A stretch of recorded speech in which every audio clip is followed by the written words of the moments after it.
بیان نمبر 15 اولیاء اکرام رضی اللہ عنہم کے اوصاف۔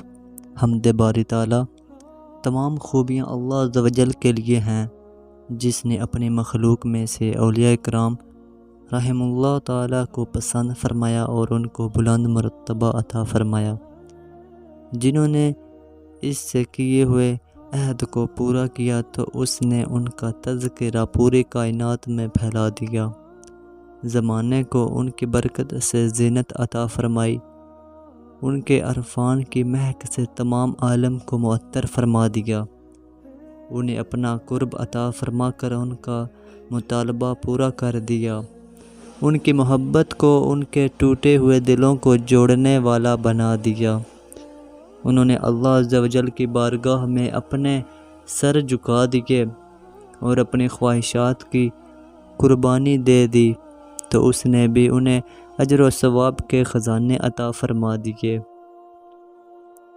انہوں نے اپنے محبوب حقیقی عز و جل کی رضا کے لیے بخوشی تکالیف برداشت کی اور کڑوی چیزوں کو میٹھا سمجھا، رب عز و جل کی تلاش میں دیوانوں کی طرح گھومتے رہے اور اس کو پانے میں اپنی جان تک قربان کر دی اور محبت کی بیڑیوں میں اسیر ہو گئے، ان کو خزانے پیش کیے گئے مگر انہوں نے ٹھکرا دیے، دنیا ان پر فدا ہونے کی کوشش کرتی رہی لیکن انہوں نے اس سے کنارہ کشی اختیار کر لی، انہوں نے فکر و فاقہ اختیار کیا، اللہ عز و جل نے انہیں آزمائش میں مبتلا فرمایا تو انہوں نے ان احسانات پر شکر ادا کیا اور صبر کا دامن مضبوطی سے تھامے رکھا، شیطان نے ان پر اپنے مکر و فریب کا جال ڈالنے کی کوشش کی لیکن اس کا ان پر کوئی بس نہ چل سکا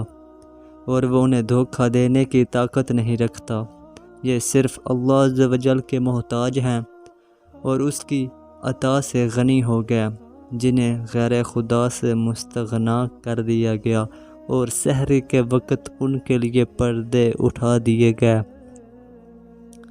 اللہ عز و جل والوں کے اعمال۔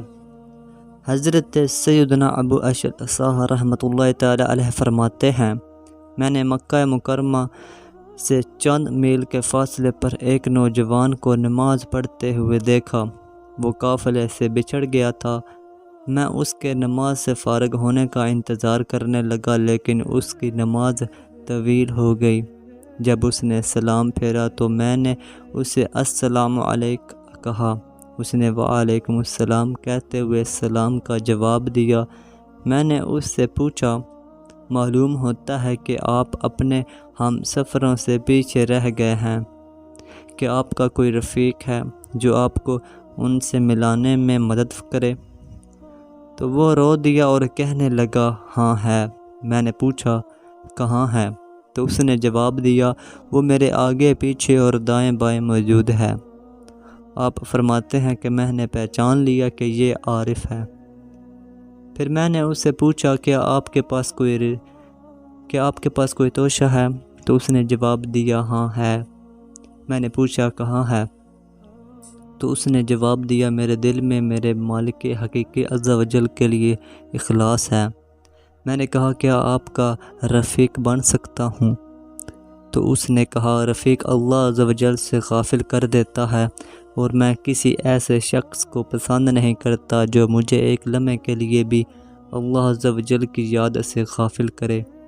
پھر میں نے اس سے پوچھا، آپ کہاں سے کھاتے ہیں؟ تو اس نے جواب دیا، وہ خدا جس نے مجھے ماں کے پیٹ کی تاریکی میں اور بچپن میں غذا دی، وہی جوانی میں میرے رزق کا کفیل ہے، جب مجھے کھانے پینے کی حاجت ہوتی ہے تو کھانا میرے سامنے حاضر ہو جاتا ہے۔ میں نے عرض کی کہ آپ کو کسی قسم کی حاجت ہے؟ تو اس نے جواب میں کہا، میری حاجت یہ ہے کہ آج کے بعد آپ مجھے سلام نہ کریں۔ میں نے عرض کی، میرے لیے دعا فرمائیے، میرے لیے دعا فرمائیں۔ تو وہ مجھے دعا دینے لگا کہ اللہ عز و جل آپ کو ہر گناہ سے محفوظ فرمائے اور اپنا قرب بخشنے والے اعمال میں مشغول فرما دے۔ پھر میں نے اس سے پوچھا، آج کے بعد کہاں ملاقات ہوگی؟ جواب ملا، آج کے بعد ہماری ملاقات نہیں ہوگی۔ اگر آپ مقربین میں سے ہیں تو مجھے کل بروز قیامت مقربین کے مراتب میں تلاش کرنا۔ پھر وہ غائب ہو گیا اور اس کے بعد میں نے اسے نہیں دیکھا۔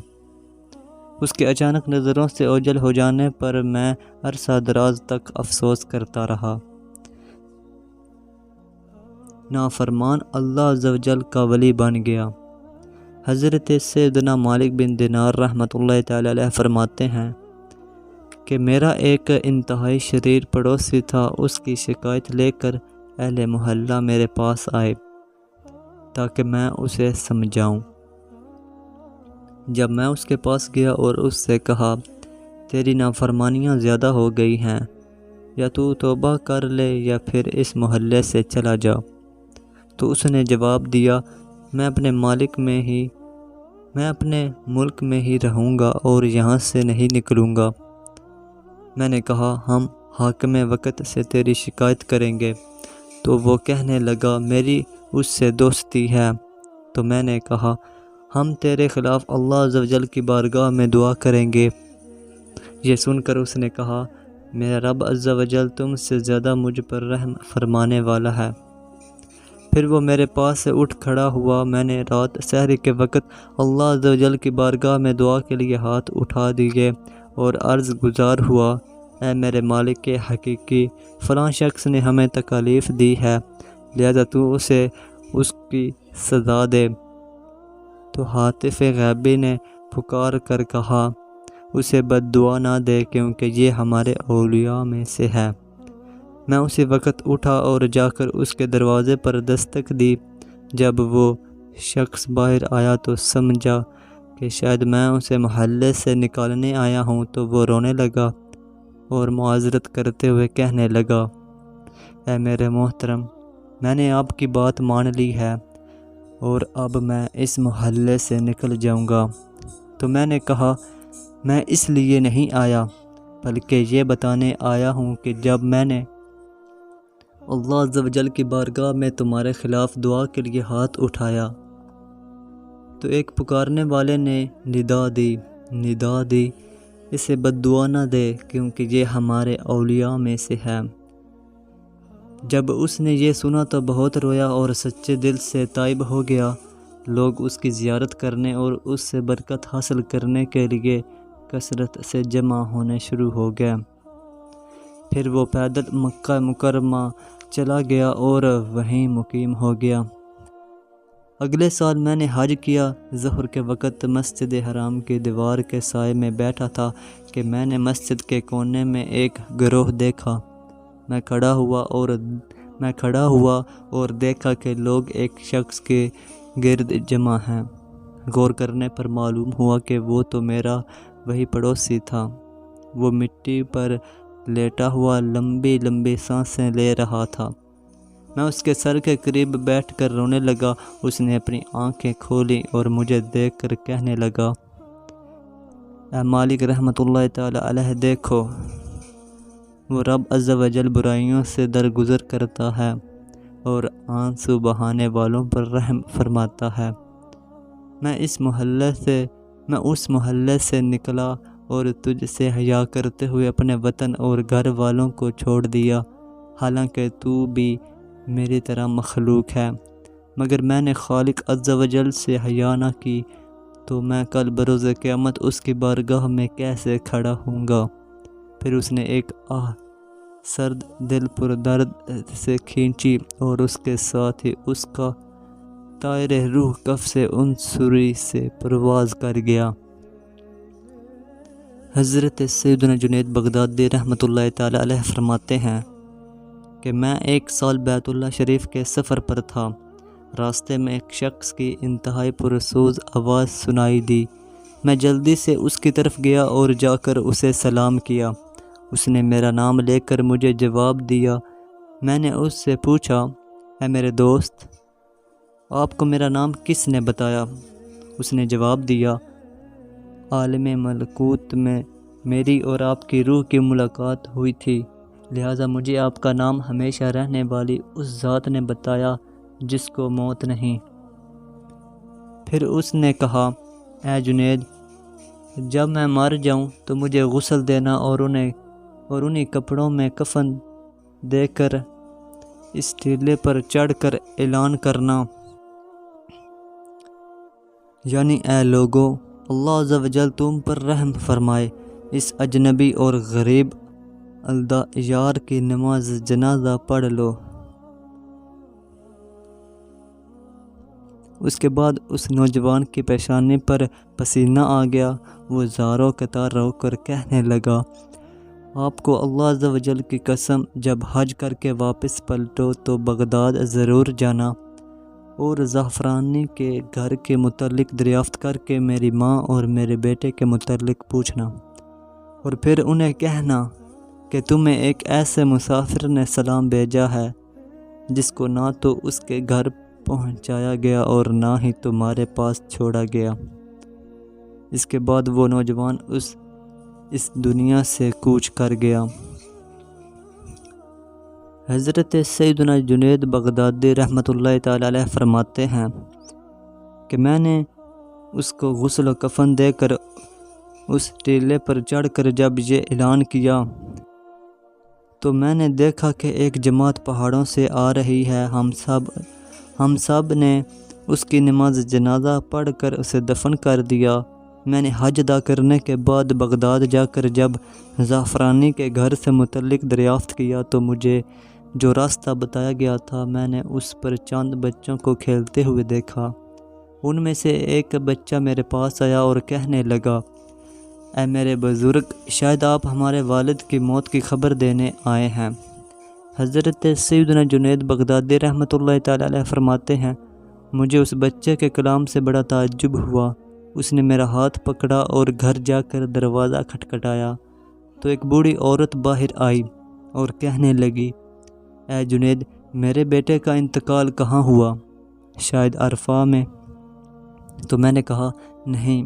یہ سن کر کہنے لگی، تو پھر شاید کسی وادی میں، درخت کے نیچے یا کسی جنگل میں۔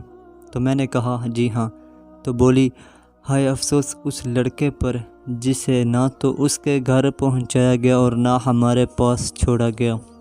پھر اس کے منہ سے ایک آہ نکلی اور اس نے چند اشعار پڑھے جن کا مفہوم یہ ہے، کیا تو نہیں دیکھ رہا کہ زمانے نے مجھ پر کیسے کیسے ستم ڈھائے اور جدائی کے تیر مارے اور میرے دوست احباب کو مجھ سے دور کر دیا۔ وہ سب میرے دل میں معزز و مقام و مرتبہ رکھتے تھے۔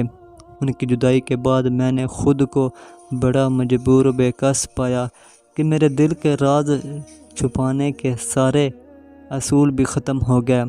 جس دن وہ مجھ سے جدا ہوئے تھے اس دن میری آنکھ نے خون کے آنسو بہائے اور ان کی جدائی نے مجھے سخت دل نہ بنایا۔ تو لوگوں نے گہرا سانس لے کر کہا، اے نوجوان، تو اپنی آنکھوں کی پلکوں کو رو رو کر ورم آلودہ بنا رہا ہے۔ تو پہلا انسان نہیں کہ جس کے احباب اس سے بچھڑ گئے اور جو حوادثات زمانہ کا شکار ہوا۔ زمانہ ہمیشہ ایک حال پر نہیں رہتا بلکہ اس میں خوشی غمی آتی رہتی ہے۔ پھر اس نے ایک زوردار چیخ ماری اور اپنی جان آفریں کے سپرد کر دی۔ زمین سے دینار نکل آئے۔ حضرت سیدنا ابو بکر بن فضل رحمۃ اللہ تعالی علیہ فرماتے ہیں کہ میں نے اپنے ایک رومی نسل دوست سے اسلام لانے کا سبب پوچھا تو اس نے بیان کرنے سے انکار کر دیا۔ جب میں نے اصرار کیا تو اس نے بتایا کہ ہمارے ملک پر مسلمانوں کا لشکر حملہ آور ہوا۔ انہوں نے چند سال تک ہمارا محاصرہ کیے رکھا۔ آخرکار ہم نے باہر نکل کر ان سے جنگ کی۔ ہمارے کچھ لوگ قتل ہوئے اور کچھ ان کے۔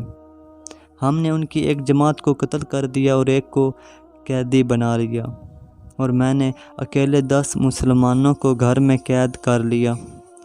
روم میں میرا بہت بڑا گھر تھا، لہٰذا میں نے ان سب کو اپنے خادمین کے سپرد کر دیا۔ انہوں نے ان کو بیڑیوں میں باندھ کر خچروں پر سامان لادنے کے کام پر لگا دیا۔ ایک دن میں نے ان قیدیوں پر مقرر ایک خادم کو دیکھا کہ اس نے ایک قیدی سے کچھ لیا اور اس کو نماز پڑھنے کے لیے چھوڑ دیا۔ میں نے اس خادم کو پکڑ کر مارا اور پوچھا، بتاؤ تم اس قیدی سے کیا لیتے ہو؟ تو اس نے بتایا، یہ ہر نماز کے وقت مجھے 1 دینار دیتا ہے اور میں اسے نماز پڑھنے کے لیے چھوڑ دیتا ہوں۔ میں نے اس سے پوچھا، کیا اس کے پاس دینار ہیں؟ تو اس خادم نے بتایا، نہیں، مگر جب نماز سے فارغ ہوتا ہے تو اپنا ہاتھ زمین پر مارتا ہے اور اس سے 1 دینار نکال کر مجھے دے دیتا ہے۔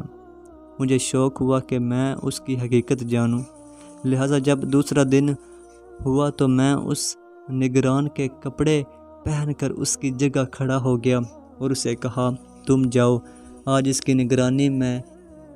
کی نگرانی میں خود کروں گا تاکہ اس بات کی حقیقت جانوں جو تم نے مجھے بتائی تھی۔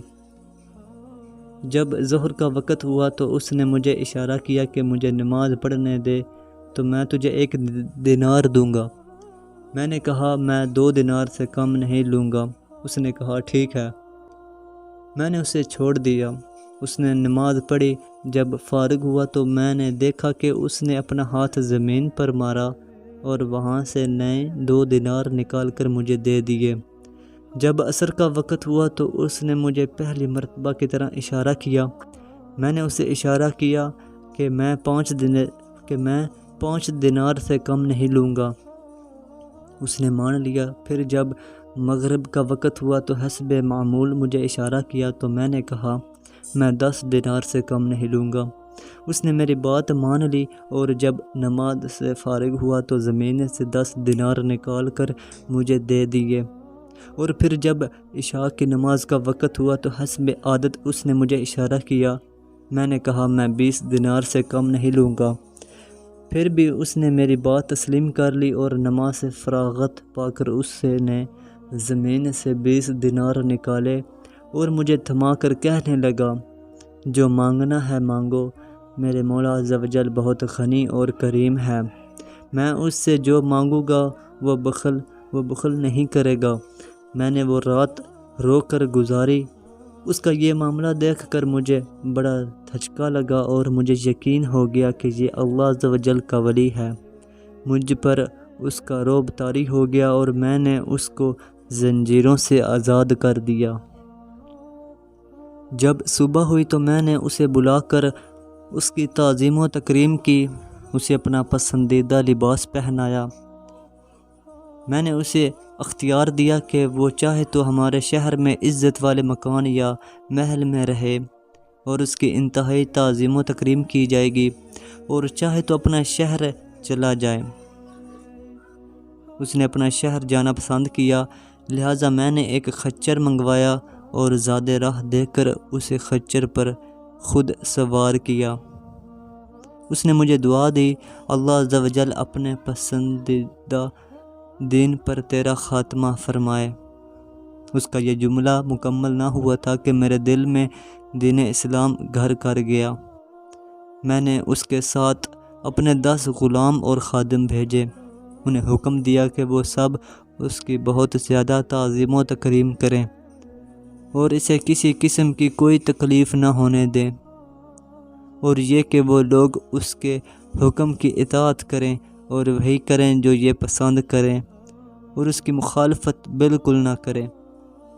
پھر اس کو ایک دوات اور کاغذ دیا اور ایک نشانی مقرر کر لی کہ جب وہ اپنے مقام پر محفوظ پہنچ جائے تو وہ نشانی لکھ کر میری طرف بھیج دے۔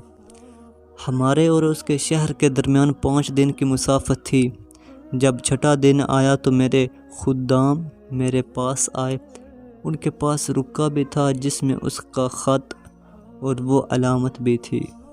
میں نے اپنے غلاموں سے جلدی پہنچنے کا سبب دریافت کیا تو انہوں نے بتایا کہ جب ہم اس کے ساتھ یہاں سے نکلے تو ہم کسی تھکاوٹ اور مشقت کے بغیر 1 گھڑی کے اندر وہاں پہنچ گئے، لیکن واپسی پر وہی سفر تھکاوٹ اور تکلیف کے ساتھ 5 دنوں میں طے ہوا۔ ان کی یہ بات سنتے ہی میں نے اسی وقت پڑھا اشہد واللہ الہ الا اللہ و اشہد ان محمد رسول اللہ ما ان دین الاسلام میں حق۔ پھر میں روم سے نکل کر مسلمانوں کے شہر آ گیا۔